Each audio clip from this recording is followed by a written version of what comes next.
They thought Elijah Cross was just another black man in the wrong place at the wrong time. A roadside pull-off near the Grand Canyon, a trunk open, a camera bag, a mother stretching her legs. They saw suspicion. They saw threat. They didn't see the decorated Delta Force commander, or the man who'd buried more brothers in arms than they could count. When they shouted, he stayed calm. When they aimed, his mother raised her camera. When they fired, she fell. They thought the story ended there, but they didn't realize who they left standing and what he was willing to do for justice. Before we go any further, comment where in the world you are watching from, and make sure to subscribe because tomorrow's story is one you don't want to miss. The sun poured over the horizon in long golden sheets as the black SUV cruised down Highway 89.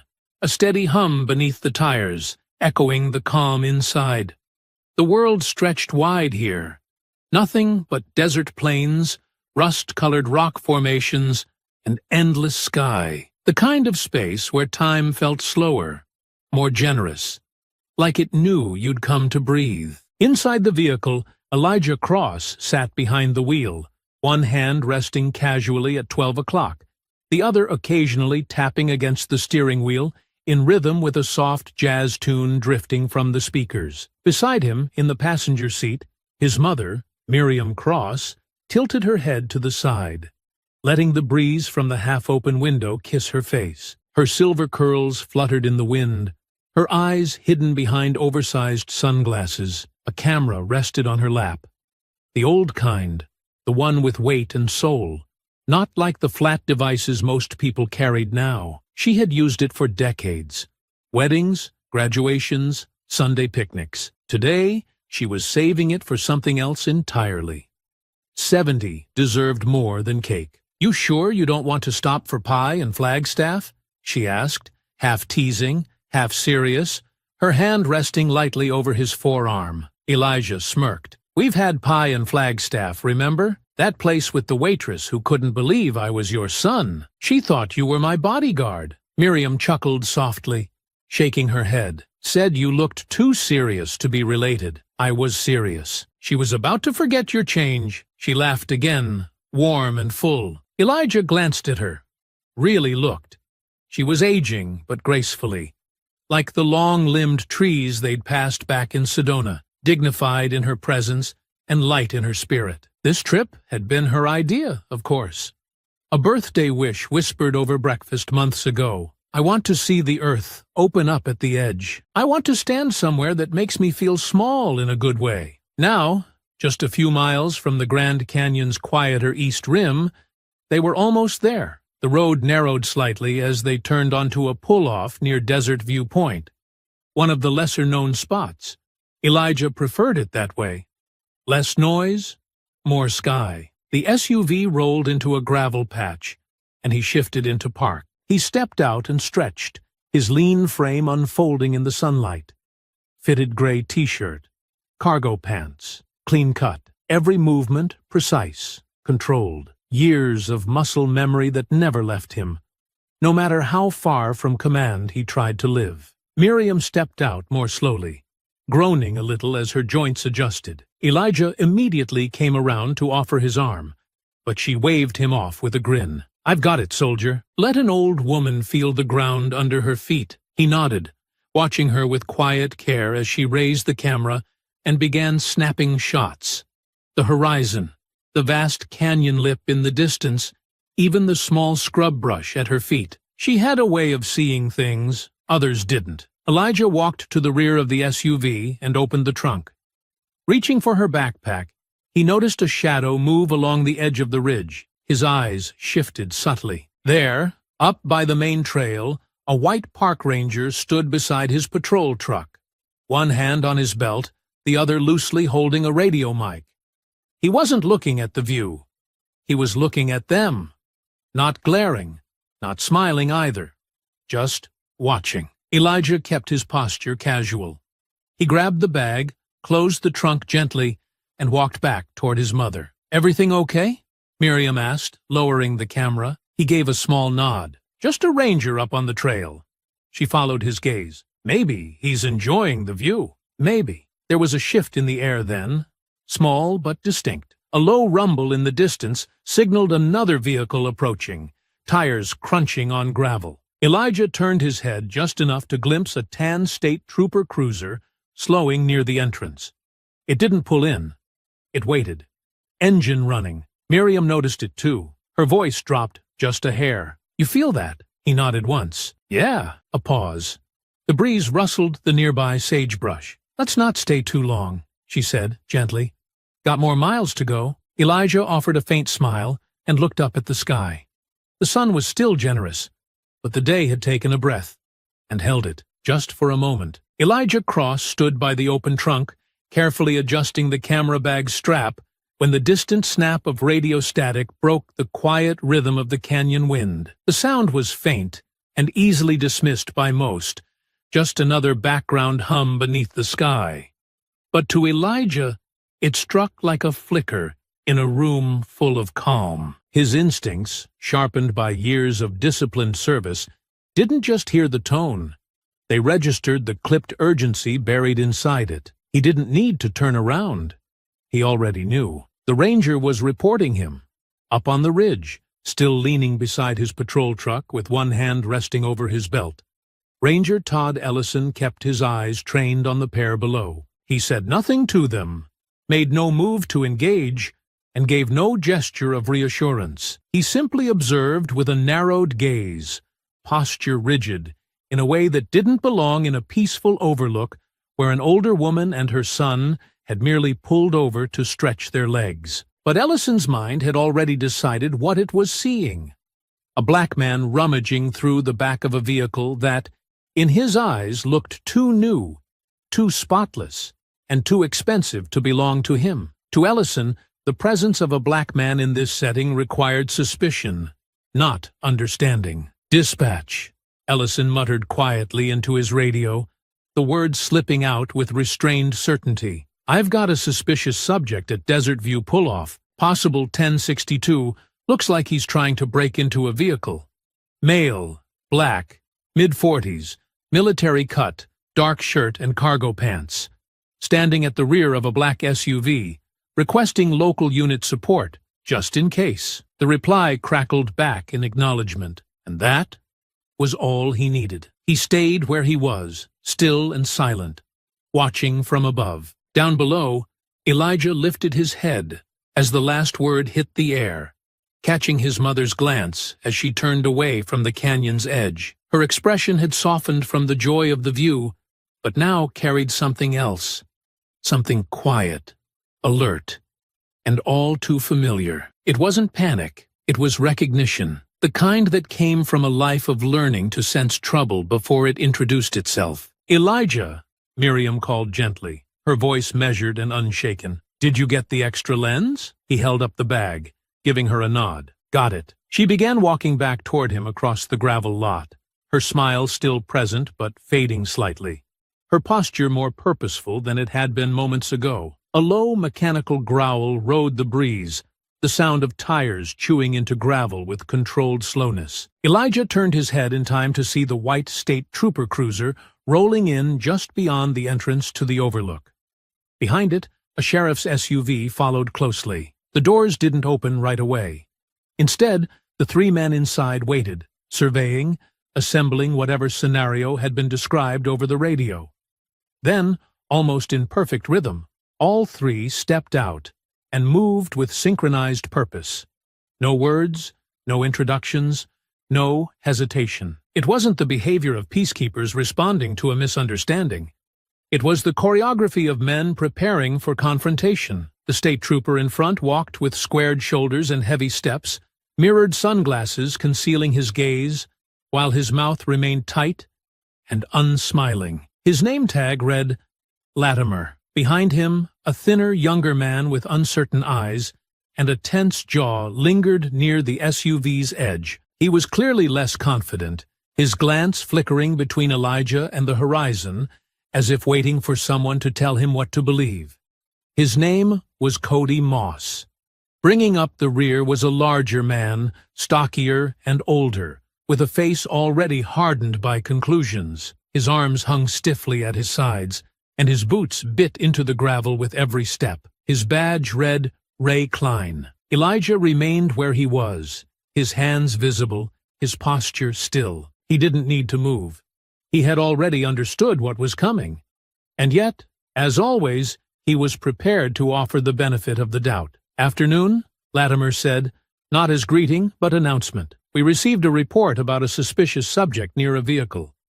Said someone was possibly attempting to break in." Elijah offered no defensiveness, no raised tone. "This is my vehicle," he said clearly, calmly. "We're just traveling through." The officers didn't acknowledge his statement. Instead, Latimer added, "I need you to present identification." Elijah didn't flinch. He raised his hands slightly, palms out, fingers open. "Of course, sir. My wallet is in my front pocket.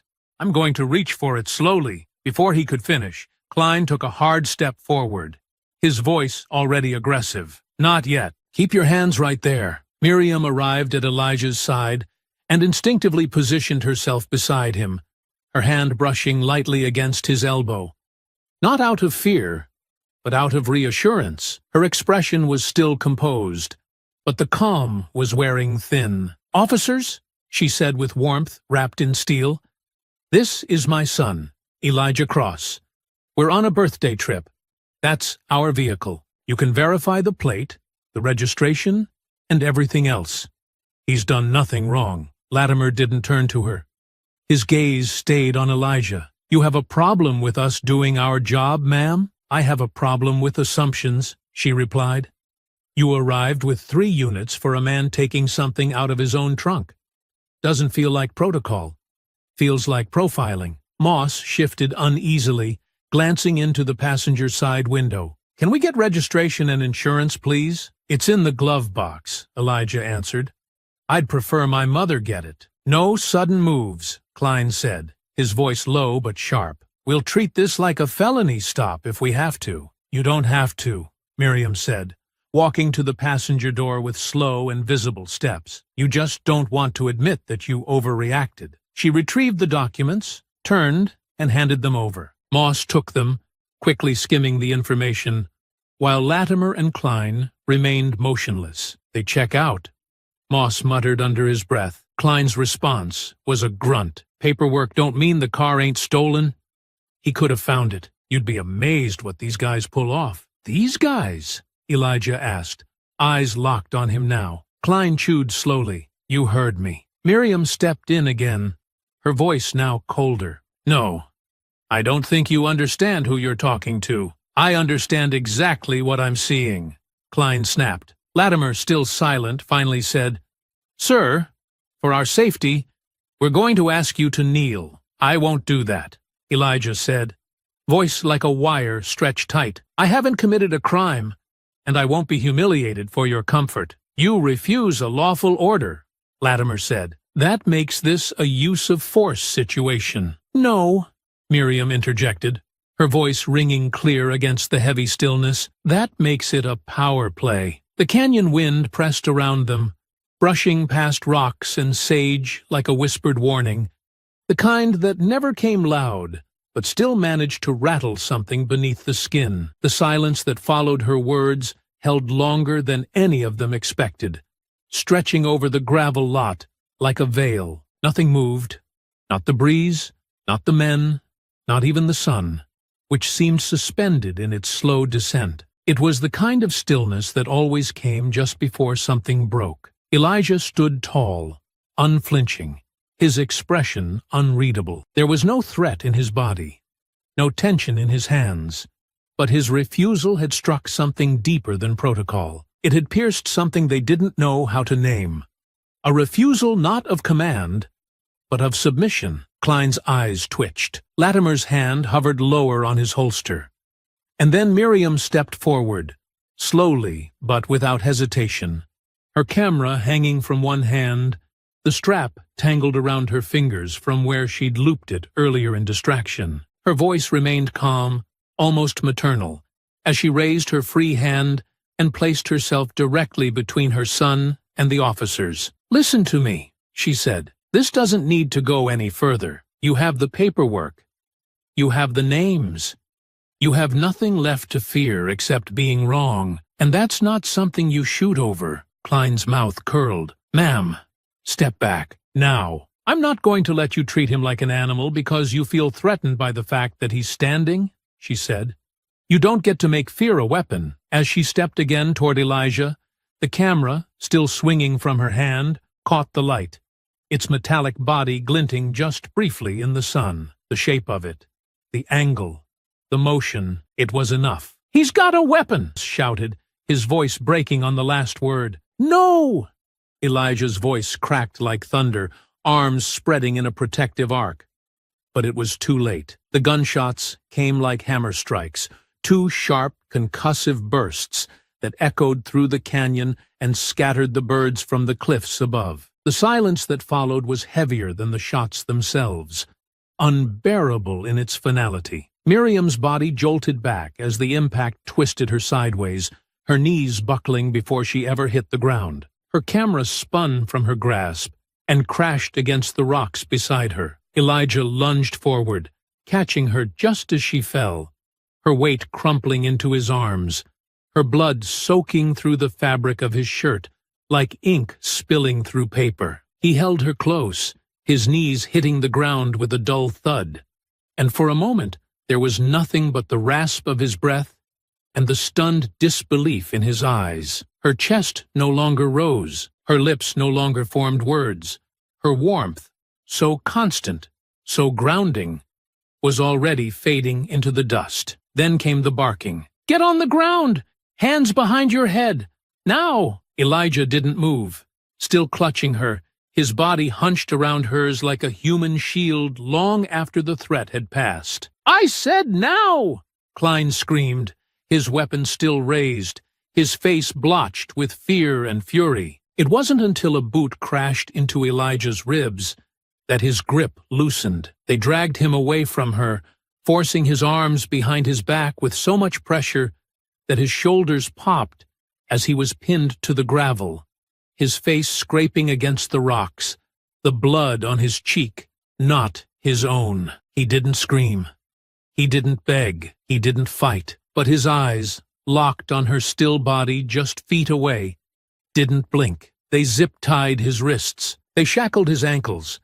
They called for an ambulance that was 20 minutes too late. And when the trooper knelt beside Miriam and finally realized what had happened, when the weight of it showed in the way Moss turned his back and doubled over behind the SUV, it didn't change the outcome. Not a single man apologized. Not a single voice said her name. Latimer muttered into his radio, his voice suddenly colder, more mechanical. Suspect is secure. One civilian down. Non-compliant during lawful stop. Officers discharged weapons fearing threat. No acknowledgement of the mistake. No retraction of the lie. The gravel burned into Elijah's skin as they lifted him off the ground, shoving him into the back of the cruiser. His clothes were stained, his lips bloodied, and his wrists already raw from the restraint. Still, his eyes didn't leave the overlook, not even as the doors slammed shut and the engine roared back to life. From the ridge above, Ranger Ellison hadn't moved. He still stood by his truck, arms crossed, face unreadable, as the scene below played out just as he had expected it might. The canyon wind returned at last, sweeping through the lot, kicking dust across the bloodied camera lying shattered beside the woman who once held it with joy. The red soaked into the gravel. The registration papers fluttered against a tire before being pinned by a heel and forgotten. And when the last echo of gunfire faded, it was replaced only by silence. The kind of silence that left no room for doubt, no space for justice, just the ache of what had been taken, and the certainty that something inside Elijah Cross had broken beyond repair. The room they placed Elijah Cross into was sterile and bare, illuminated harshly by fluorescent lighting that washed the color from the walls and made shadows impossible. He sat alone at a metal table bolted to the floor, his wrists raw from the zip ties they'd eventually replaced with handcuffs, his posture still and his gaze fixed forward without blinking. It had been hours. Exactly how many he couldn't say. Time had lost its shape and meaning somewhere between the gravel-strewn overlook and the unmarked police station off Highway 89. Officers had shuffled him in silence, exchanging glances that told him more clearly than any words could that no truth would be found here, only a story already written to absolve them. When the door opened for the first time, it revealed not an investigator, but a quiet man in a rumpled gray suit, carrying a folder under one arm and fatigue in his expression. He didn't introduce himself.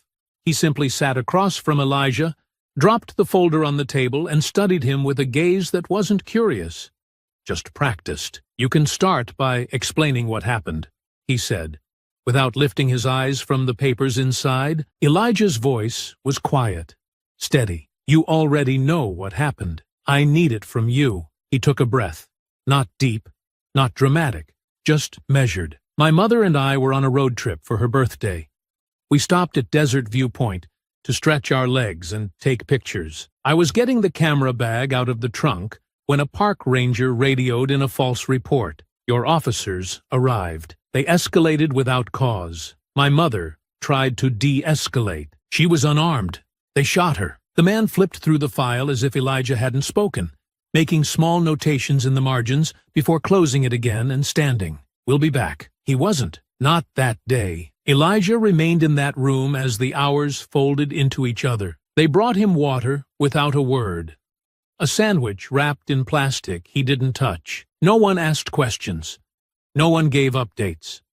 Time crawled like a wounded thing. Occasionally, he could hear movement behind the walls, doors opening, boots on tile, muffled voices behind glass, but nothing was ever meant for him.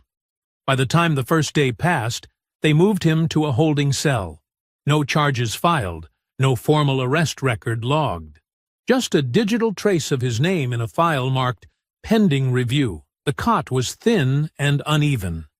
The air smelled like bleach and old metal. He slept in short bursts, more from instinct than exhaustion, eyes opening with every echoing clang beyond the bars. On the second day, someone came to take his fingerprints again, even though they already had them. Another officer photographed him without explanation. They asked him no new questions, offered no answers.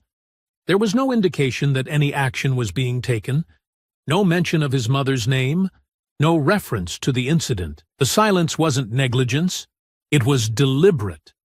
They weren't investigating a crime, they were waiting for it to be forgotten. When the 48th hour arrived, it did so without ceremony. A uniformed officer came to his cell just after dawn, handed him a manila envelope with his wallet and keys inside, and told him he was free to go. He asked if his vehicle was intact. The officer said it was an impound and could be retrieved later that day. He asked where his mother was. "Coroner has her," the man said flatly, eyes never lifting. Elijah didn't speak as they walked him out through a back corridor and onto a cracked sidewalk behind the station, the morning wind tugging at the hem of his shirt like a reminder that the world had gone on living without him. No one met him. No one offered a ride. No one explained why no one would be held accountable. His SUV had been cleaned. The blood was gone. The seat scrubbed. The scent replaced by something chemical and wrong. The paperwork confirming its release was signed by a deputy whose name he didn't recognize. He didn't bother asking questions. He got in, adjusted the seat, and drove. The return home was hollow. Miriam's absence filled every space they'd once shared. Her scent still lingered faintly in the guest bedroom, where her suitcase sat open, half unpacked. Her handwriting, elegant, patient, rested on a grocery list she'd left near the fridge, a reminder of the mundane, beautiful life that had been taken without cause, apology, or consequence. He buried her 2 days later beneath the shade of a wide, whispering oak at St. Luke's Memorial Cemetery, a place she had chosen years ago, not out of fear of death, but out of belief in preparation. The funeral was small. No cameras, no media, no spectacle. Just a few friends from the church, 2 former colleagues from the school where she'd taught for decades, and Elijah, standing alone as the earth covered what was left of her. The pastor offered kind words, spoken gently. The others tried to meet his eyes, to say something that might soothe or justify or share in the weight. But Elijah gave them nothing, no anger, no grief they could touch. He was there to see it through, not to be consoled. He didn't cry. Not then, not there. He saved his tears for when the last shovel of dirt was packed tight and the sun dipped lower in the sky without any regard for the dead. 3 days later, he found the envelope beneath his front door. It had no return address, no markings, just a smooth white surface with his name written in block print across the center. Inside was a single USB flash drive and a typed note that said only, "They won't give you justice. This might." He hesitated for only a moment before crossing to his laptop, heart steady but heavy, pulse strangely calm as he inserted the drive and clicked play on the single video file inside. Bodycam footage flooded the screen immediately, raw and unedited, the audio sharp and unforgiving. Elijah's breathing stilled as he watched the truth replayed with perfect clarity. The officers' panicked voices rang clear as they shouted conflicting orders. Miriam stepping forward slowly, calmly, pleading for reason, her camera shining briefly in the sunlight, mistaken in a single catastrophic instant for something deadly, the gunshots exploding suddenly, brutally loud, her body collapsing into Elijah's desperate embrace. The video continued, capturing their horrified realization, whispered profanities, frantic rationalizations, their immediate shift to cover the mistake that had cost his mother her life. He watched until the screen went black, his fingers trembling now, not from grief, not from rage, but from an aching clarity settling deep inside his bones. He rewound and played the video once more, forcing himself to absorb every painful detail, every panicked word uttered in the aftermath of the violence they had brought so carelessly into his life. Finally,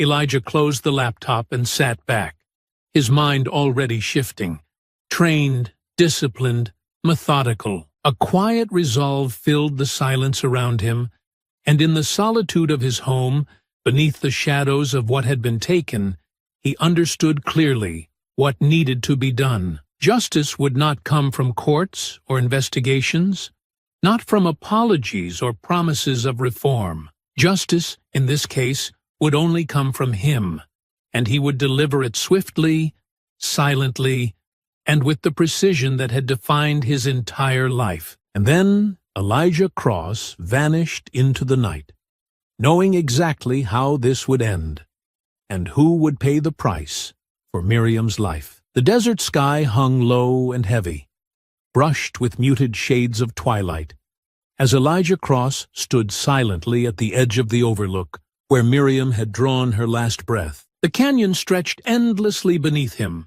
vast and indifferent, painted in shades of purple and rust by the fading light.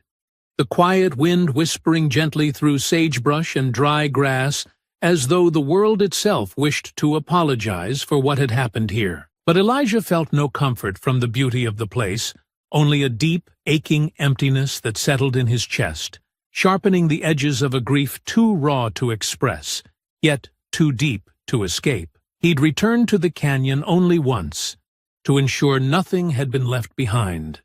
No piece of Miriam's memory still lost in the gravel. His eyes moved slowly across the ground, across stones that had been carefully rearranged, covering any sign of tragedy, of injustice. Now it appeared no different than before, pristine, untouched, as though Miriam Cross had never been here at all. But she had been here, and Elijah remembered every detail.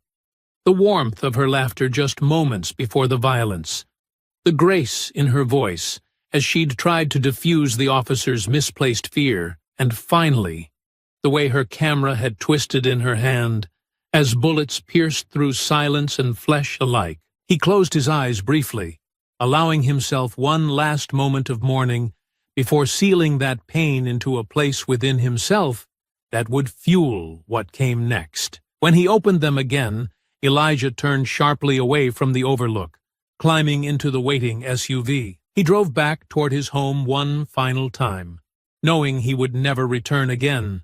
Not as himself, not openly, not until justice had been delivered. At his house, Elijah moved through the rooms deliberately, carefully removing any personal trace of his presence. Photographs, letters, medals earned quietly through years of service, all placed methodically into a metal footlocker, the only evidence he intended to leave behind of a life that was no longer possible. His digital trail was next. With practiced precision, Elijah erased every footprint online.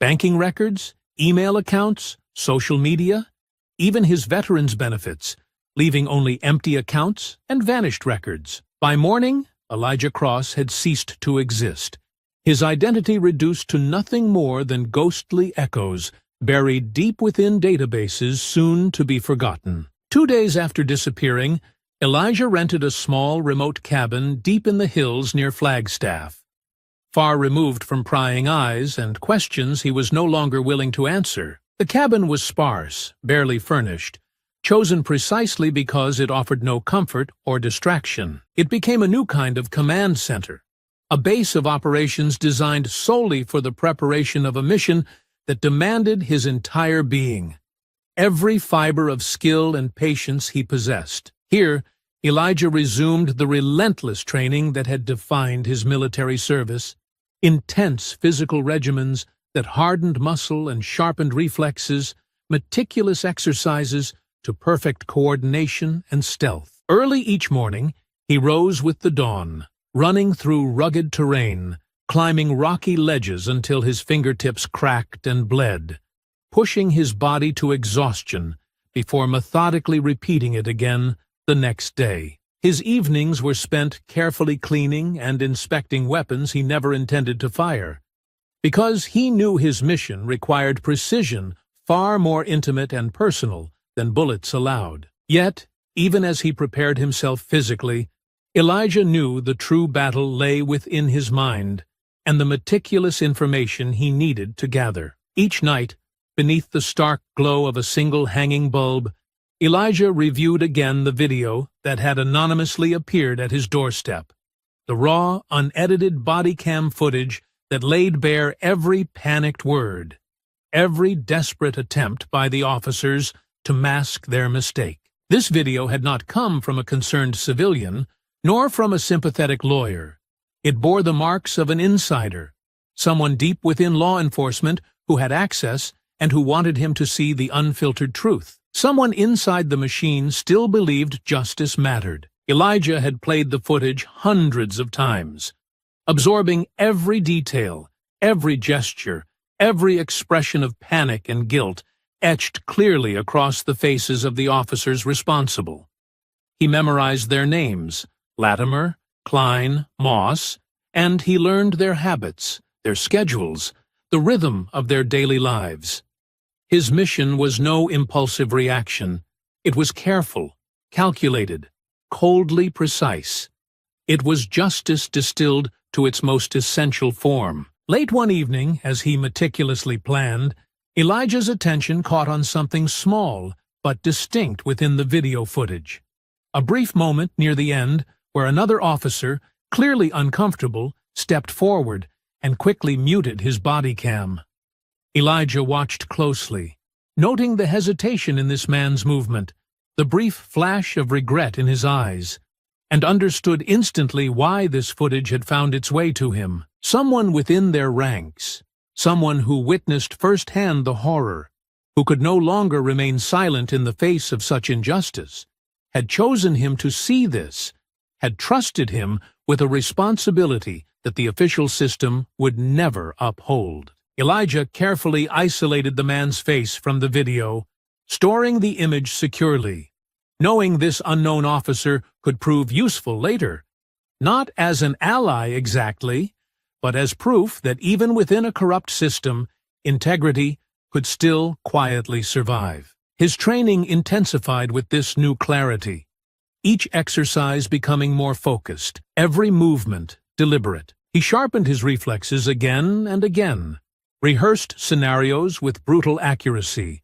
and prepared himself mentally for the confrontations he knew must inevitably come. Weeks passed unnoticed in the quiet solitude of preparation, the cabin hidden away from eyes that had stopped searching. Authorities had long since moved on, their statements concluded, their explanations carefully constructed and delivered to an indifferent public. They felt safe, secure in the silence they'd purchased with lies. But Elijah had no intention of allowing that silence to stand. Finally, one cold morning just before dawn, Elijah packed lightly and departed the cabin, his body leaner, harder, every sense honed razor-sharp. He left behind no evidence of his stay, no fingerprints, no lingering trace. He moved carefully into the woods, vanishing effortlessly into the shadows. Elijah Cross was no longer a retired soldier, a grieving son, or even a man at all. Not in the eyes of the world. He had become something else entirely.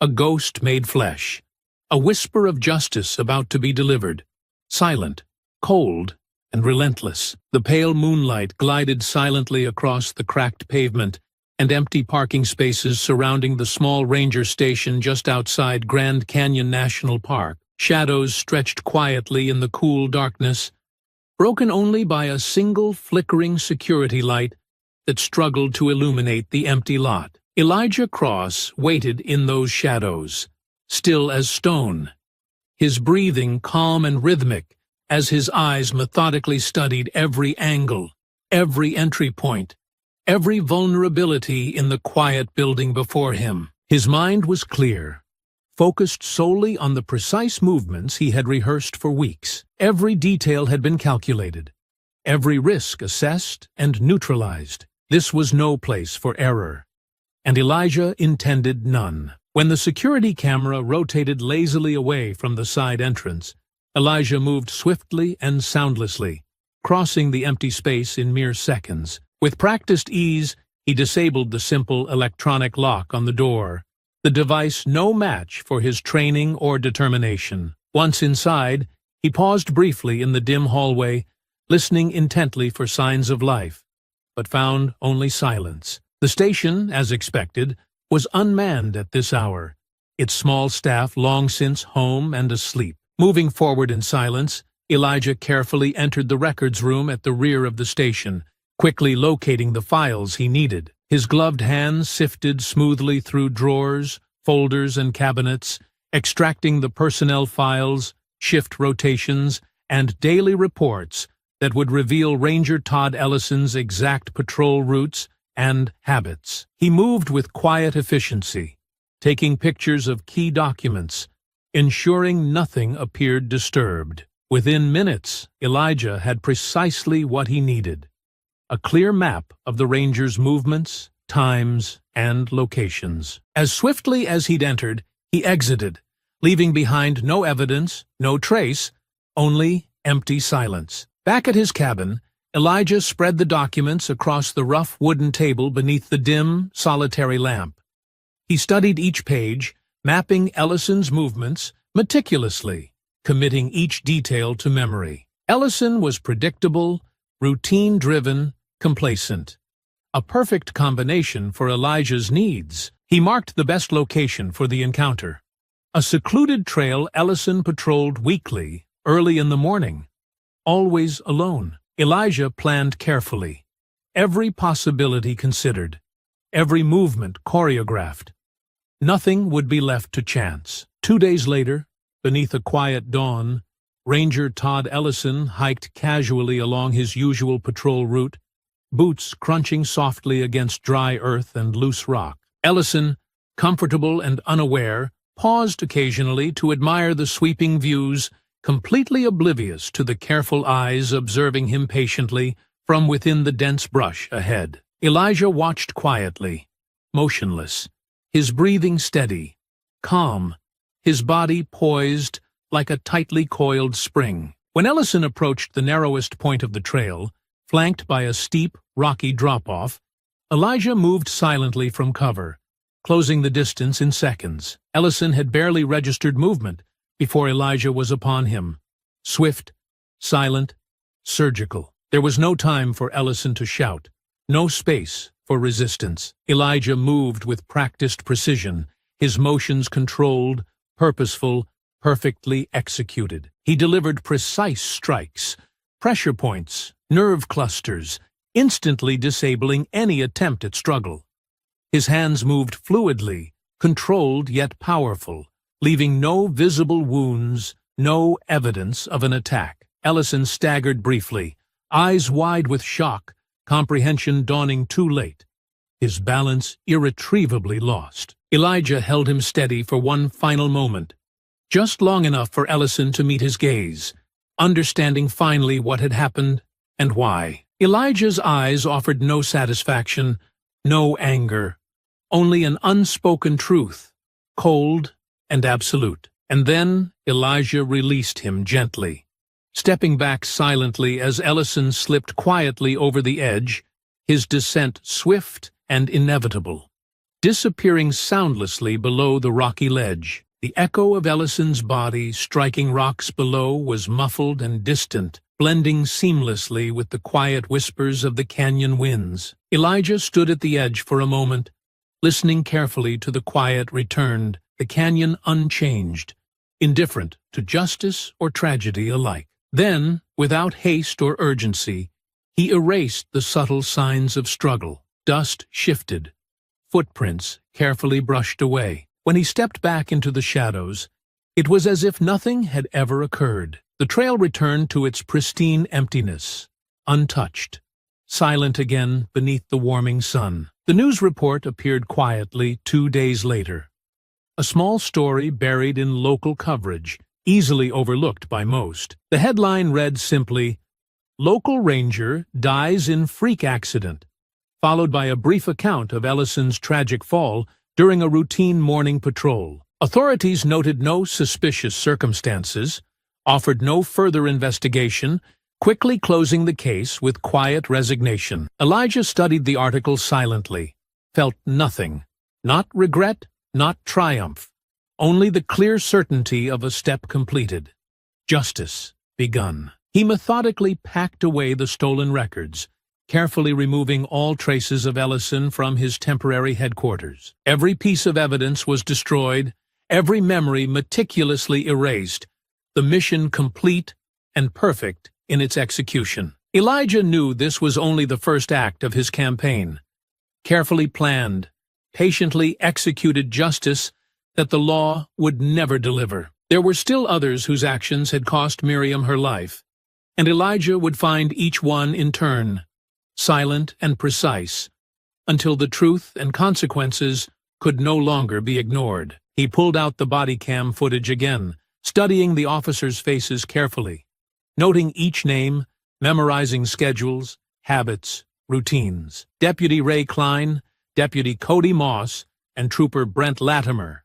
They were next. Elijah's mission had just begun, and he would remain invisible, relentless, unstoppable. That evening, Elijah burned the last remaining scraps of evidence in the cabin's small wood stove, watching flames consume paper until only fine ashes remained. He stood quietly at the window afterward, eyes scanning the darkness beyond the trees, understanding clearly that what he had started would change him forever. He was no longer merely Elijah Cross, the grieving son, the retired soldier. He had become justice personified, a shadow in the wilderness, silent, implacable. And as darkness wrapped itself around the isolated cabin, Elijah prepared for the next step of his careful, methodical hunt, knowing there could be no turning back, no mercy, no hesitation. Justice was patient, precise, and Elijah had all the time in the world. Trooper Brent Latimer was becoming a haunted man.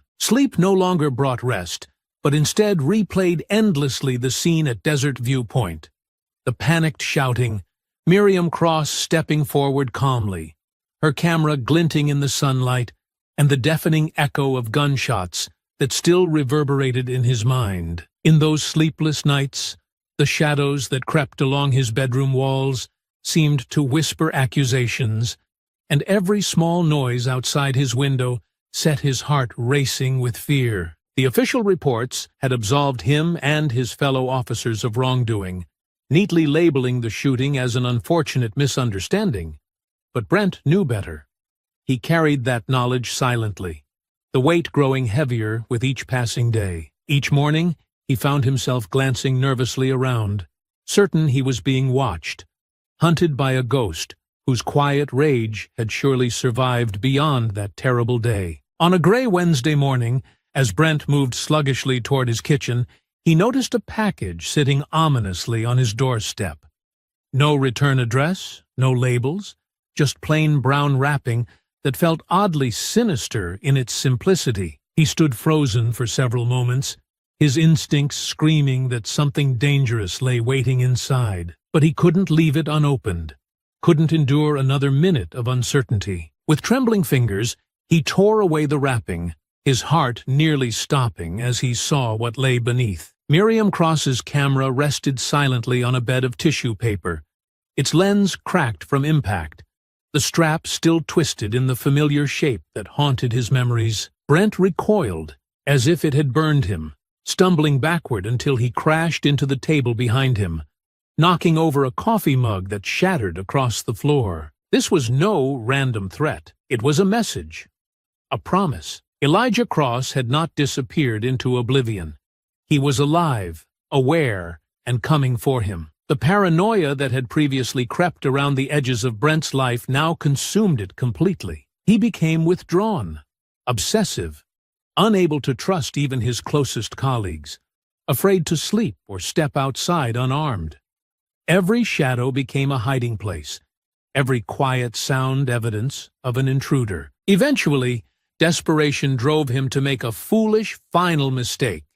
He fled, taking refuge in a remote rest stop along a forgotten highway, believing isolation would provide safety. Instead, it provided the perfect opportunity Elijah had patiently anticipated. Brent sat alone in his patrol vehicle in the empty parking lot beneath a flickering street lamp, gripping the steering wheel tightly, breathing heavily with a panic he couldn't control. The lot was silent, bathed in the cold glow of a distant neon sign, when suddenly a quiet shadow appeared at the edge of his peripheral vision. Before Brent could react, the vehicle's door was yanked open violently, and a powerful hand seized him, dragging him from the seat in one fluid, unstoppable movement. Elijah Cross loomed over him, calm, precise, and utterly controlled, his expression devoid of anger or hatred, just cold determination. He wore tactical gear, face partially obscured beneath the shadow of a hood, eyes shining clearly with a restrained intensity. Brent gasped for breath, struggling uselessly against Elijah's iron grip, his voice trembling as he stammered out desperate pleas. "Elijah, please, wait, listen," Brent rasped, struggling against the powerful hold pinning him to the asphalt. "I didn't mean for any of it to happen. I swear, I tried." "You did nothing," Elijah cut in, voice calm yet edged with ice. "And you let it happen." Brent's eyes widened in sheer panic. "No, it wasn't like that. I was ordered not to intervene. I was told to stand down." Elijah's grip tightened, a new stillness taking hold. "Who?" Brent choked back a sob of fear. "It came down from above. The captain himself gave the order. He told us not to escalate any further after it happened, told us how to write the reports, told us not to talk. It wasn't my decision, Elijah. It was out of my control." Elijah's eyes narrowed slightly, but he made no other movement. "You were there. You saw it all. You knew it was wrong. You chose silence." "They would have destroyed me, Elijah," Brent pleaded desperately, his voice cracking with raw fear. "They'd bury me too if I spoke out. You know how it is, the chain of command, the way things work. It wasn't personal." "It was personal to me," Elijah said softly, voice almost a whisper, yet carrying the weight of judgment. "And to my mother." Brent's shoulders slumped, defeated, his breath ragged as his eyes filled with helpless regret. "I'm sorry. I'm so sorry." "Your apologies change nothing," Elijah replied quietly. He reached into his vest pocket, calmly pulling out a small recording device. He clicked it on, holding it close to Brent's trembling face. "Tell the truth.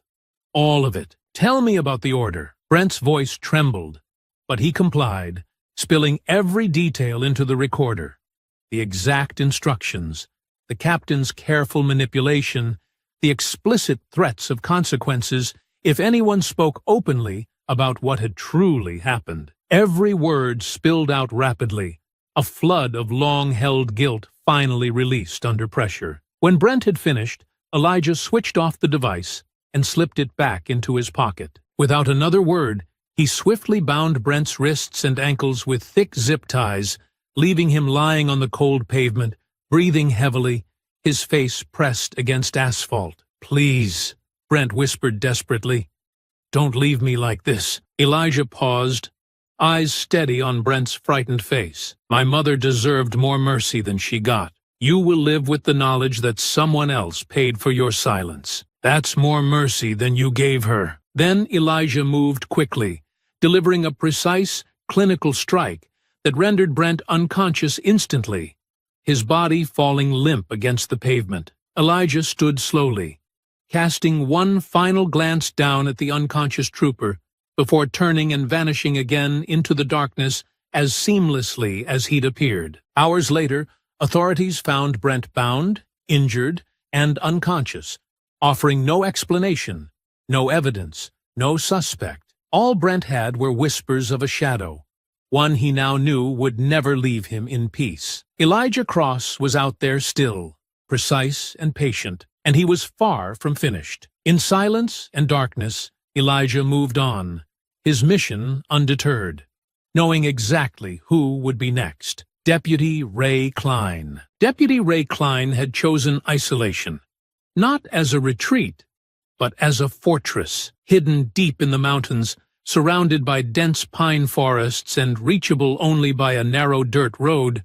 Klein's cabin stood alone, armed and defiant. Signs declaring private property and threats against trespassers were posted prominently at the property's perimeter. Floodlights, motion sensors, and security cameras covered every possible approach.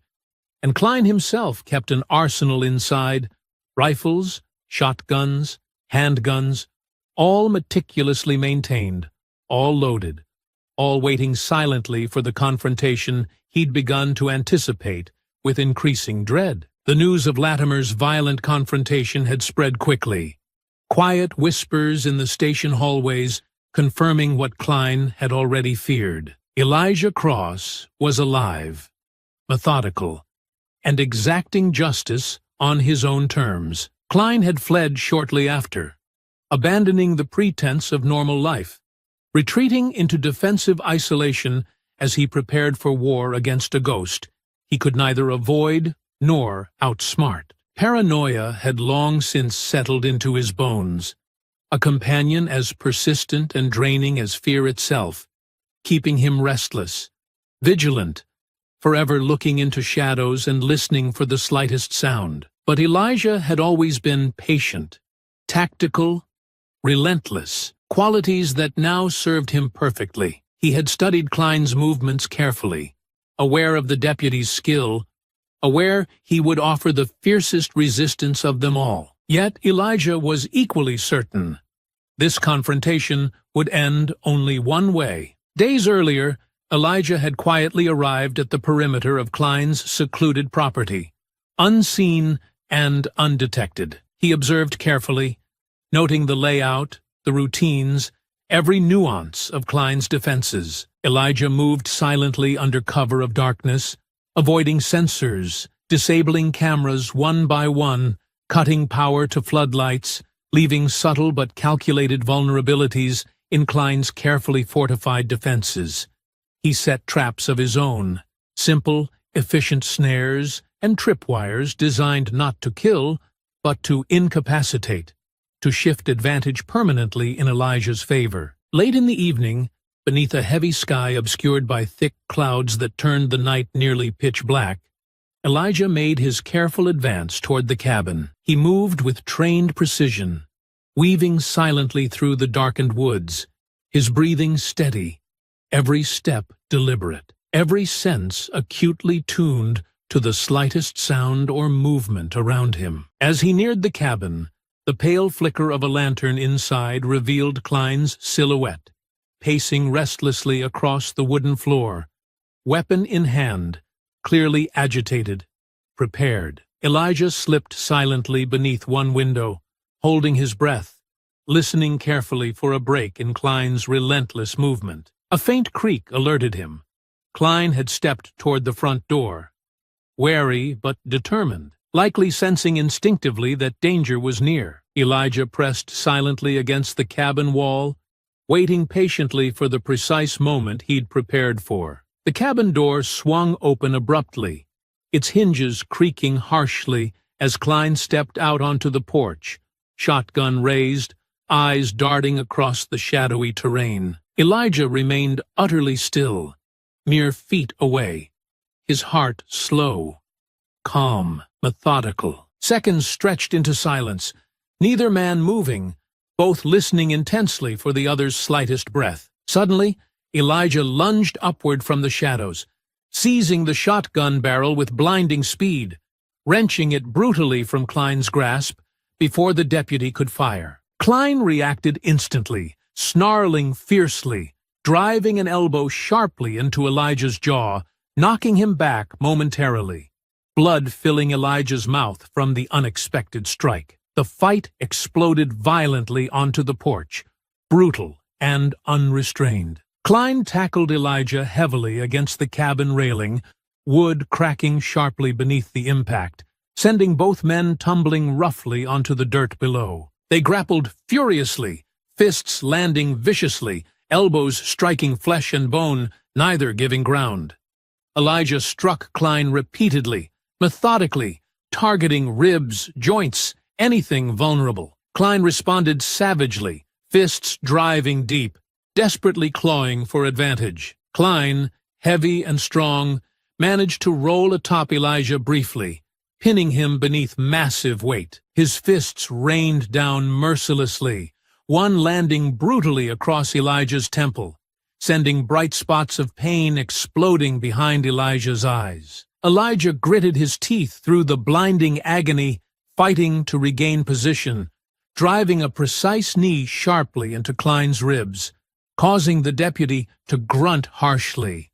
Breath knocked painfully from his lungs. They rolled apart briefly, each man rising swiftly to his feet, breathing heavily, blood streaming from cuts on both their faces, their eyes filled with deadly resolve. Klein spat blood into the dirt, glaring murderously at Elijah. Hatred mingled openly with fear. "You think killing me fixes anything, Cross?" Klein snarled, voice raw with rage and defiance. "Your mother isn't coming back no matter how many bodies you leave behind." Elijah's eyes narrowed dangerously, voice low, hard, edged with ice. "This isn't about bringing her back. It's about making sure you never bury the truth again." Klein lunged again suddenly, body crashing heavily against Elijah, sending them both violently through the cabin door, splintering wood and glass, scattering wildly around them. They crashed brutally onto the cabin floor, rolling furiously, struggling again for dominance, blows landing savagely, no mercy offered or expected.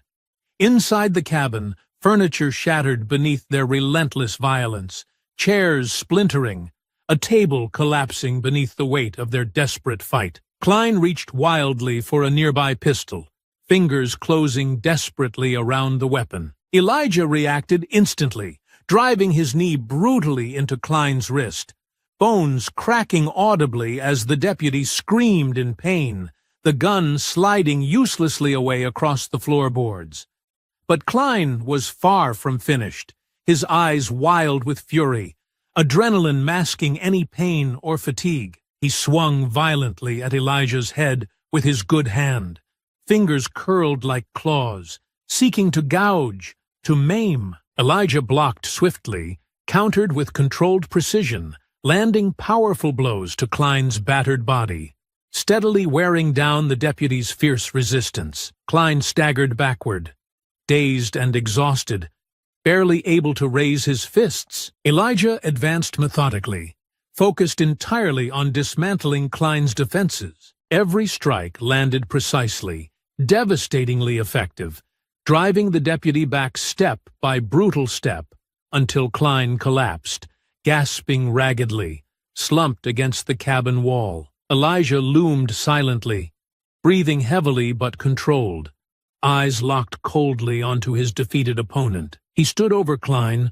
watching quietly as the deputy raised his head weakly, eyes blurred with blood and exhaustion. You have no idea." Klein gasped painfully, voice hoarse, filled suddenly with desperate truth. "You don't know what really happened. It wasn't just us. Wasn't just about race." Elijah hesitated, the first hint of uncertainty flickering in his expression. His voice was quiet, but hard as steel. "Then, tell me exactly what it was." Klein, broken and cornered, finally began to speak. Klein's breathing came in ragged gasps, harsh and desperate.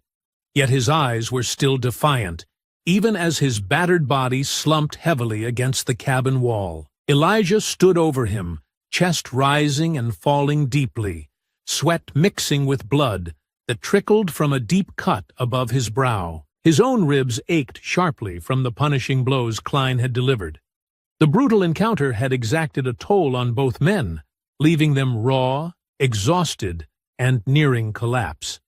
But Elijah's gaze remained steady, cold, unwavering, focused entirely on the broken deputy at his feet. Klein spat blood onto the cabin floor, glaring upward through swollen eyes, his face contorted by a mixture of agony and hatred. Elijah moved closer again, grabbing him forcefully by the collar, lifting him partly upright, pressing his battered body roughly against the wall. "You have something to say?"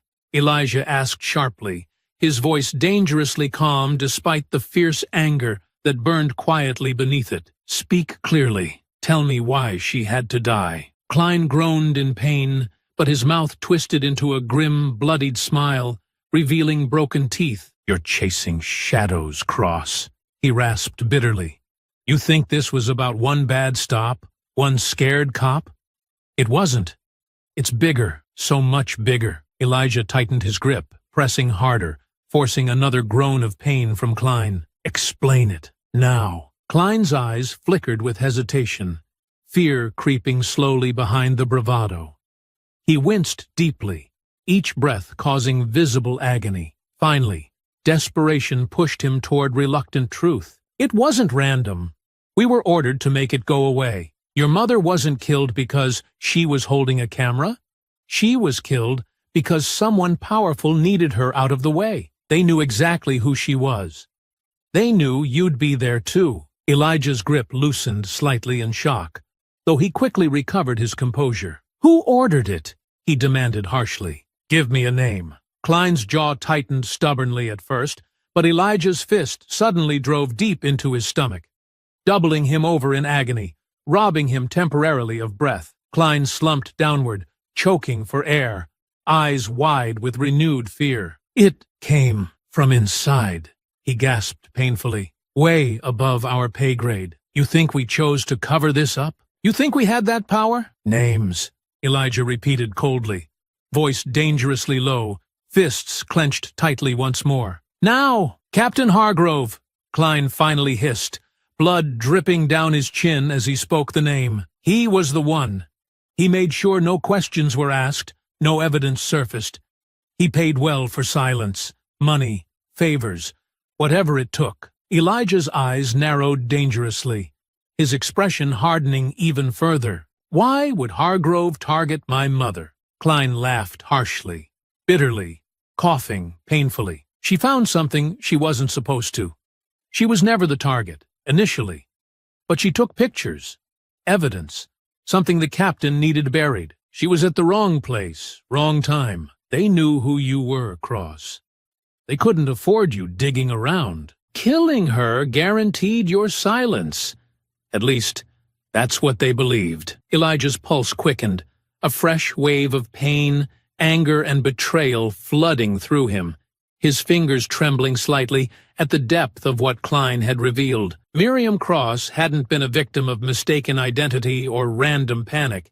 She had stumbled unknowingly into something deeply corrupt, deliberately hidden. Her death had been a carefully calculated murder, wrapped neatly inside a narrative of tragic accident and misunderstanding. Klein's mouth twisted painfully as he watched realization spread slowly across Elijah's face. "Now you see it," he muttered bitterly. "You're fighting ghosts.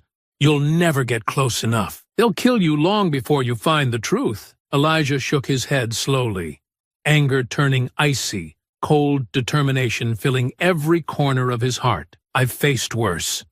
Klein smiled bitterly, bloody and broken. "You've faced nothing like this." Without warning, Klein lunged suddenly forward with surprising desperation, smashing his forehead directly into Elijah's nose, driving him backward sharply with explosive force. Elijah staggered heavily, vision blurring with searing pain, tasting blood filling his mouth as Klein scrambled desperately toward a fallen pistol across the floor. Elijah recovered instantly, lunging swiftly, brutally, crashing his body fully into Klein.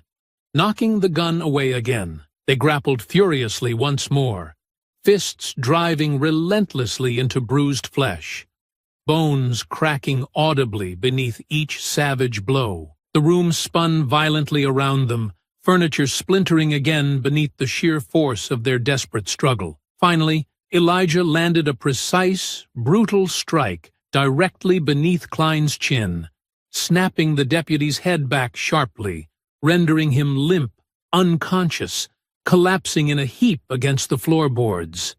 Elijah stood over him once more, gasping painfully, his chest tight, blood streaming freely down his battered face. He knelt beside Klein's motionless form, swiftly checking the man's breathing. Alive, barely, but completely incapacitated. Elijah rose again, stepping quickly toward the hidden safe he'd noted earlier during their chaotic fight. Forcing the lock quickly, he retrieved the thick file within, eyes scanning rapidly over pages of documents, payments, photos, proof of corruption, bribery, betrayal, a conspiracy reaching far beyond the simple cruelty of those who had confronted Miriam at the canyon overlook. Elijah turned back toward Klein one final time, watching the unconscious deputy coldly, without satisfaction or remorse, only quiet resolution. Carefully, deliberately, Elijah tucked the damning file securely beneath his arm, knowing it represented far more than revenge. It was the leverage, the evidence, the key to dismantling a conspiracy that had robbed Miriam Cross of life and truth. With heavy, deliberate movements, Elijah left Klein broken, bound, and unconscious on the cabin floor, stepping silently out into the darkness once again, aware of the mission he had to complete, and knowing precisely how dangerous and deep it had become. As Elijah vanished quietly into the shadows beyond the isolated cabin, leaving behind the wreckage and silence of battle, he understood clearly that his fight had grown far larger than he'd imagined, and that justice was now more than vengeance. It was truth revealed, corruption exposed, a reckoning long overdue. Cody Moss had unraveled quickly in the weeks following Miriam Cross's death, unable to escape the relentless weight of guilt that settled upon his shoulders like a shadow he couldn't shake. Unlike his older, tougher colleagues, Cody lacked the hardness to bury the truth within himself. It gnawed constantly, stripping him of sleep, filling his nights with echoes of Miriam's calm voice, pleading for understanding moments before she fell. The memories were an unending torment, chasing him no matter where he went, haunting his every waking moment. He'd fled his apartment, avoiding contact with anyone he knew, and eventually found himself drifting from motel to motel, paying cash, speaking as little as possible, desperate to disappear. Each new place brought only temporary respite, the quiet hours filling quickly again with regret, fear, and paranoia. He knew Elijah Cross would come for him eventually. It was not a question of if, But when? Tonight found Cody hidden away at a cheap roadside motel just outside a dusty Arizona town. He paced restlessly in the tiny room, shadows from the neon vacancy sign flickering erratically across faded wallpaper. A laptop sat open on the small table. A dozen tabs displaying news stories about Brent Latimer's mysterious assault and Ray Klein's brutal injuries. Each headline tightened the knot in Cody's stomach, reminding him that his turn was coming. A gentle knock at the door startled Cody violently, his heart racing instantly, adrenaline surging through his veins. He hesitated, holding his breath, heart hammering loudly enough to drown out all other sounds. Another knock, quiet, steady, patient. "Housekeeping," a soft voice announced through the door, female and bored. Cody exhaled shakily, feeling suddenly ridiculous. He moved cautiously to the door and opened it a crack, mouth halfway through forming words of dismissal, when a powerful hand shoved the door inward, forcing him violently backward into the room. Before he could shout, Elijah Cross was already inside, shutting the door swiftly behind him and pressing Cody firmly but calmly against the wall with precise, military-trained movements. "Elijah, please, wait," Cody pleaded frantically, struggling weakly against Elijah's grip, eyes wide with panic and immediate surrender. Elijah's expression revealed neither rage nor hatred, only cool determination. "Stop resisting," he ordered quietly, voice firm, calm, deeply commanding. "Do exactly as I say and you won't be harmed." Cody stilled immediately, breath coming in short, panicked bursts. He nodded quickly, fear raw in his eyes. "Whatever you want, please. I never wanted what happened that day. I swear. Sit," Elijah instructed simply, guiding Cody toward the chair at the table with controlled strength. Cody complied instantly, shaking visibly as he dropped onto the seat, watching Elijah's every movement warily. Elijah stood directly across from him, eyes hard yet composed. "I know you've been carrying guilt," he began quietly. "I know it eats at you." Cody's voice trembled, eyes filling suddenly with tears. "You have no idea. It never stops. Every night, every moment I see her. I hear her voice. I know I should have stopped it, done something, but I was scared, weak. I'm so sorry." "Sorry isn't enough," Elijah replied coolly, though not unkindly. "I'm not here to hurt you. You're going to help me make this right." Cody swallowed hard, shaking uncontrollably. "I'll do anything. Just please, forgive me." Elijah's gaze softened slightly, but his tone remained firm. "Forgiveness isn't mine to give, but justice is still possible. You're going to upload the original body cam footage, the truth, unedited, anonymously, where everyone can see." Cody hesitated, fear flashing across his face. "They'll know it's me. They'll kill me." "No one will know," Elijah assured him firmly, voice quiet but absolute. "You're going to follow my instructions precisely. Do exactly as I say, and you'll be safe." Cody nodded rapidly, wiping tears roughly from his eyes. "All right, show me how." Elijah moved swiftly, precisely, guiding Cody's trembling hands carefully through the process.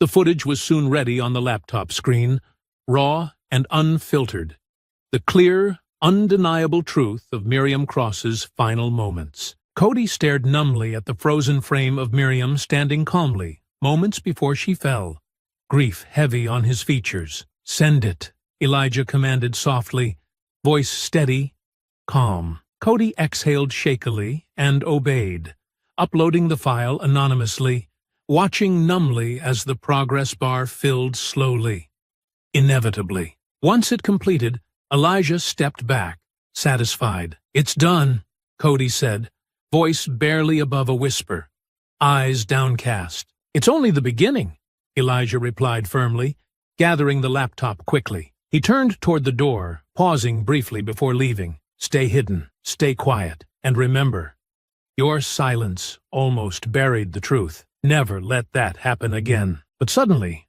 from behind, Cody lunged instinctively, a final desperate act of fear, grabbing Elijah's shoulder with unexpected force. Elijah reacted instantly, his training sharp and precise, pivoting smoothly, grasping Cody's wrist firmly, and twisting it sharply behind his back, pressing him down onto the table face first, with controlled yet powerful pressure. "Please!" Cody gasped painfully, pinned effortlessly beneath Elijah's grip, wrist aching sharply. I panicked." "Stop," Elijah instructed coldly, voice deadly calm. "You're done fighting. You understand?" Cody nodded weakly, tears streaming down his cheeks. Elijah released him calmly, stepping back carefully. Cody sank shakily onto the chair again, visibly defeated, ashamed, unable to meet Elijah's eyes. Elijah stood quietly for a moment,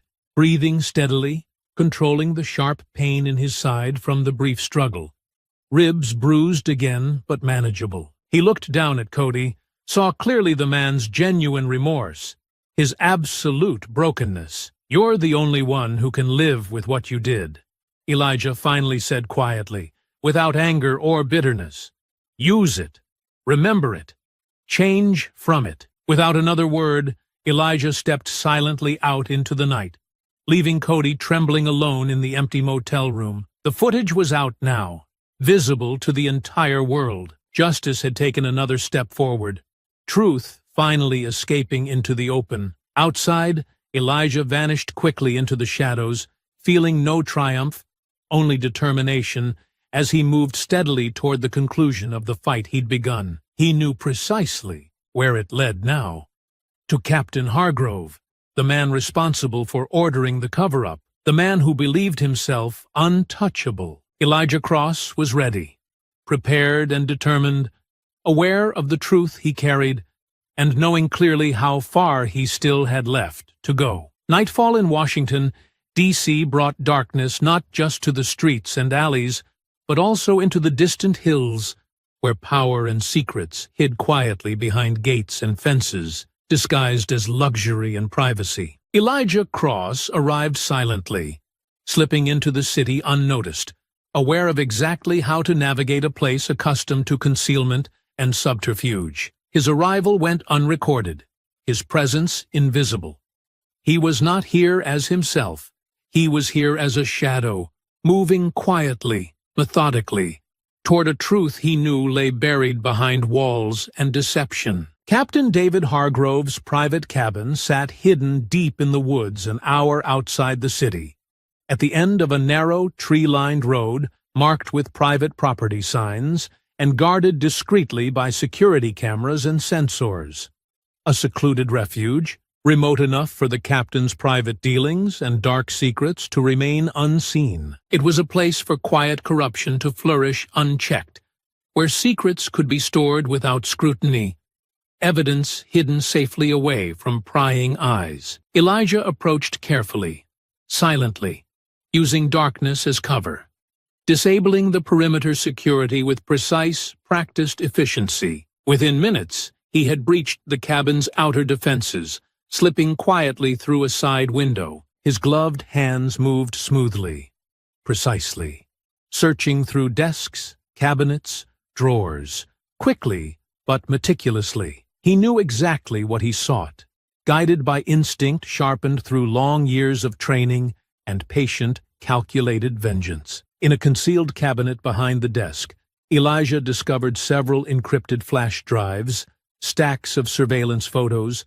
documents marked confidential, and printed records of wire transfers. A quiet dread rose within him as he examined each item carefully. The photos and surveillance logs showed numerous prominent community figures.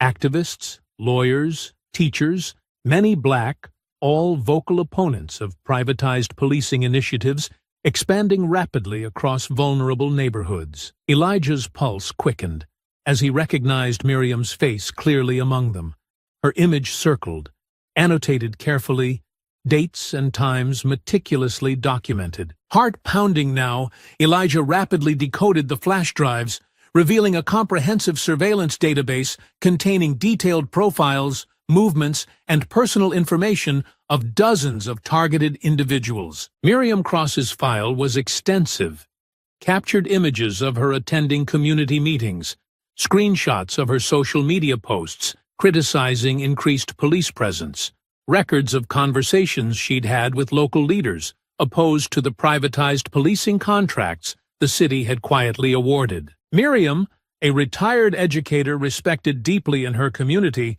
had unknowingly become a crucial threat simply because she'd documented something far more sinister than mere corruption. Systematic, intentional targeting of communities of color by private policing companies funded by lucrative government contracts. Elijah's fingers tightened involuntarily around the printed documents, fury quietly building within him as he saw the extent of what Miriam had uncovered. Her camera, the very item that had ended her life, had captured photographic evidence of a private police unit's violent and illegal actions sanctioned and concealed by Captain Hargrove himself. Miriam had unintentionally documented a brutal beating and illegal detention, an incident authorities claimed never occurred. When Hargrove discovered she had photographic evidence, he had ordered his men to recover it at any cost. Miriam's death was no accident, no misunderstanding. She was deliberately silenced, the truth she carried extinguished without hesitation. As Elijah quickly copied every piece of evidence, carefully preserving the files and images, his fury remained quiet, controlled, tempered by clarity of purpose. His mother had died not merely from a frightened deputy's reaction, but from a direct order intended to bury evidence of deep corruption. Corruption extending to the highest levels of law enforcement. The scale was staggering.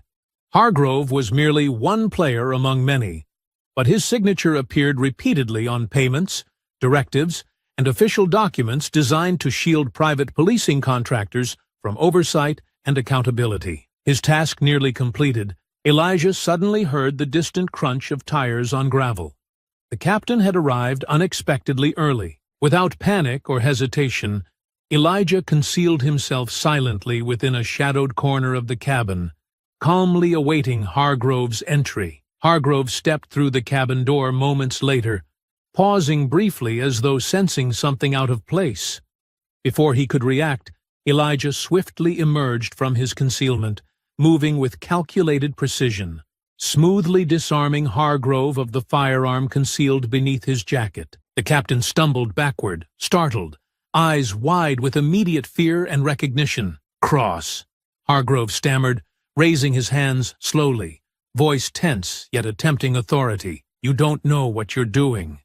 You don't know the scale of—" "Quiet," Elijah interrupted softly, calmly. His voice carried no rage, only cold resolve. "I know everything. Miriam Cross died because she was a threat to your plans. Because she took pictures you couldn't afford to have public, you ordered her death." Hargrove's jaw tightened stubbornly, defiance flickering briefly before collapsing beneath fear. "It wasn't personal, Cross. It was business.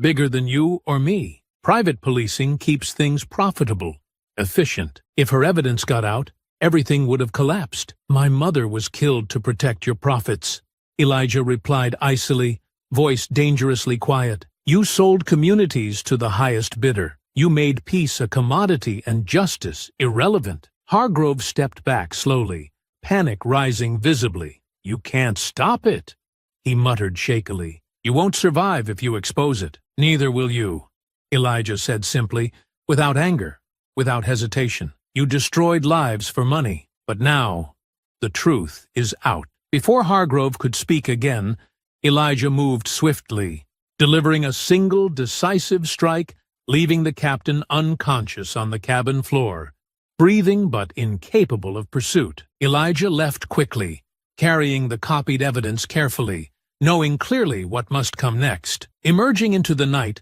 Elijah vanished quickly again into the darkness, moving quietly toward the city, the truth finally secured, ready to be delivered where it could no longer be ignored. He carried proof now, not merely of Miriam's innocence, but of a far-reaching conspiracy of greed, violence, and corruption that had systematically targeted and silenced vulnerable communities protected and funded by men like Hargrove. Justice would no longer be quiet, Elijah knew, as he moved steadily onward, determined to make sure the truth Miriam had died protecting would finally see the light. He had uncovered everything he needed.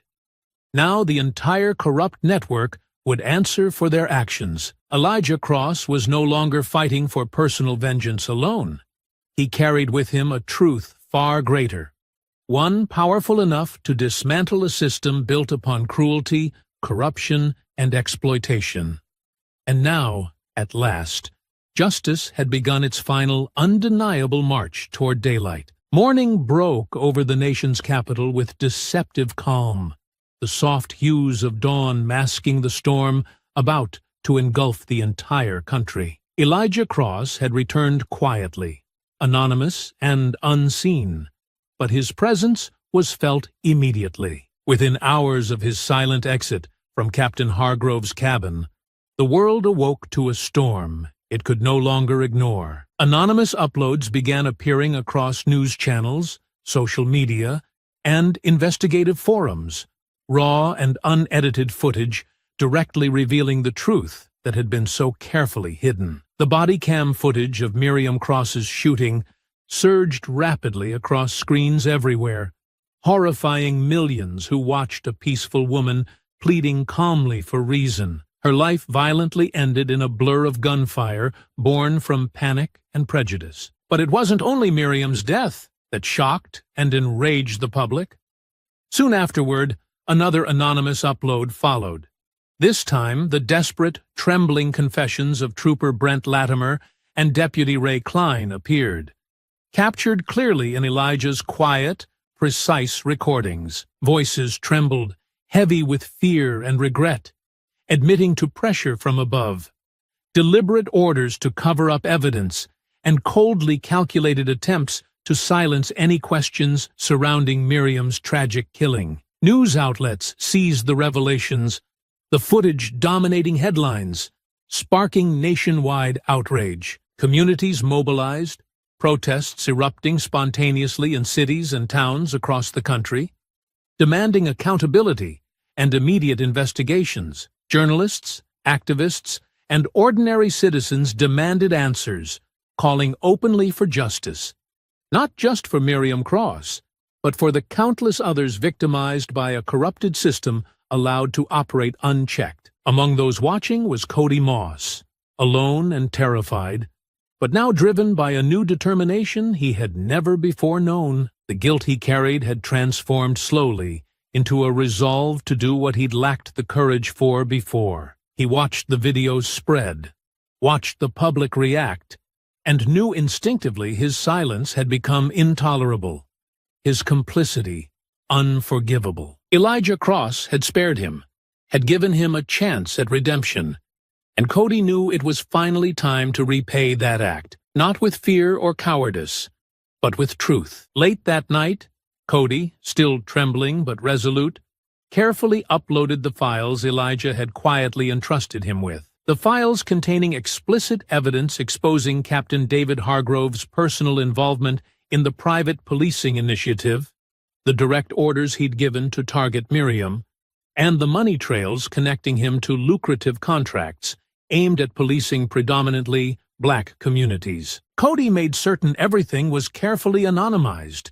meticulously detailed, ensuring absolute clarity. Once finished, he stepped away from the computer, breathing heavily, realizing he had just ignited a fire that could not be extinguished. Within hours, the documents had spread nationwide, splashed across every screen. Hargrove's hidden corruption, his explicit involvement in targeting and silencing community activists, became impossible to deny. The public outcry became a roar, demanding immediate action against the officers and politicians involved in a systematic and horrific betrayal of the public trust. Captain Hargrove was immediately suspended, then placed under arrest, his confident facade finally crumbling under the overwhelming weight of undeniable evidence. For the first time in weeks, Cody Moss allowed himself to weep openly, not from fear, but from relief and a sense of justice finally moving forward.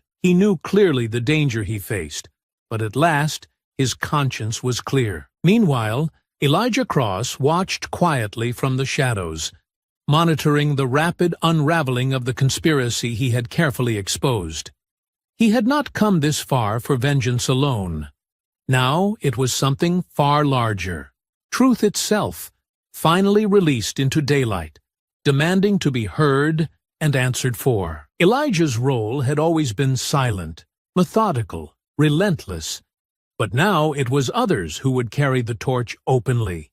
Journalists, activists, whistleblowers, and ordinary people finally empowered by the truth. National news coverage intensified dramatically, detailing how the privatized policing initiative had systematically exploited vulnerable neighborhoods, disproportionately targeting communities of color under Hargrove's corrupt leadership. The revelations sparked official inquiries, federal investigations, and immediate calls for systemic reform. Politicians scrambled to distance themselves, corporate executives faced criminal charges, and long-suppressed stories finally emerged openly into public discourse. Elijah knew this was exactly what Miriam had risked everything to uncover. He felt a deep pride mingled with grief, knowing she had given her life unknowingly for justice, not only for herself, but for thousands who had suffered quietly beneath a system built on cruelty, greed, and exploitation. The truth Miriam had carried, the truth that had cost her life, had finally blossomed fully into national recognition, forcing accountability from those who had hidden behind power for far too long. Still anonymous, Elijah moved silently through crowded streets where citizens marched with banners and signs demanding justice, dignity, and accountability. He felt an unfamiliar warmth seeing her name repeated openly, respectfully, passionately, the crowd recognizing the quiet heroism of a woman whose courage had outlived her. The scale of what had been revealed was unprecedented, undeniable, impossible to silence or dismiss. Within days, Captain Hargrove and his network of corruption faced ruin. Charges filed, hearings scheduled, careers ended, and reputations destroyed. Yet Elijah knew it was only the beginning. Dismantling a system so deeply entrenched required sustained vigilance, continued pressure, relentless truth. He watched from a quiet distance, knowing the mission was no longer his alone. It now belonged to everyone. He had done exactly what he'd set out to achieve, delivering justice Miriam deserved, revealing the truth, exposing corruption so deeply hidden it had nearly gone unnoticed forever. As the sun set again over the nation's capital, Elijah Cross stepped back from the edge of chaos he'd quietly created, knowing clearly his fight had reached its climax. It was no longer his alone. The battle belonged now to the entire nation. Empowered by truth, anger, grief, and hope, he had set justice into motion, irreversible and unstoppable. He no longer needed violence or vengeance. The nation's voice was louder, clearer, more powerful than any single man's actions. And now, Elijah, finally, silently, withdrew again, vanishing seamlessly into the anonymity from which he had emerged. His work was finished, but the story, the fight for truth and justice, was only beginning. The world had finally seen clearly, awakened by Miriam Cross's courage, by Cody Moss's redemption, and by Elijah Cross's relentless, unyielding pursuit of truth. Morning light crept slowly across the quiet Arizona hills, touching the edges of a country still in the grip of change. The footage of Miriam Cross's death, the officer confessions, and the documents Cody Moss had leaked were everywhere now. On every screen, in every paper, on the lips of every person demanding accountability. The truth had broken through.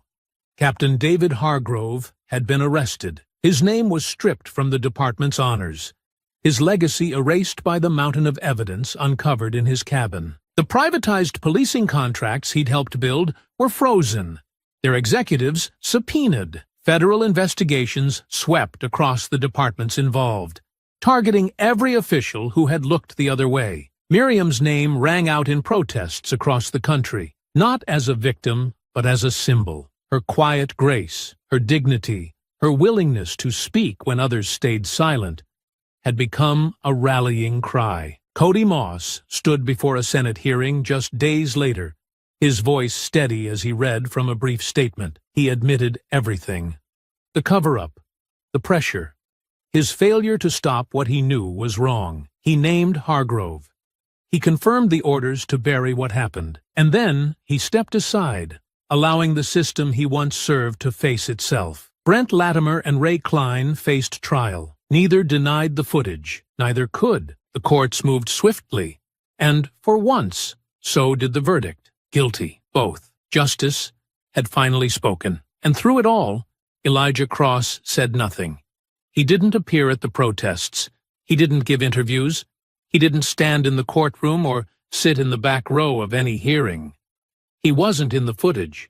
His name was never mentioned by the men who had once feared him most. But, behind it all, they knew. Some said he was spotted one last time at Miriam's grave, kneeling quietly in the early morning before sunrise. No words, no ceremony, just a man, still and silent, hands in his pockets, wind moving softly through the trees. And then he was gone. No trail, no voice, no goodbye. Elijah Cross disappeared, without noise, without credit, without want of recognition. He had done what he came to do. Justice had been served. He left quietly, like a shadow returning to the earth. I hope you enjoyed that story. Please share it with your friends, and subscribe so that you do not miss out on the next one. In the meantime, I have handpicked 2 stories for you that I think you will enjoy. Have a great day.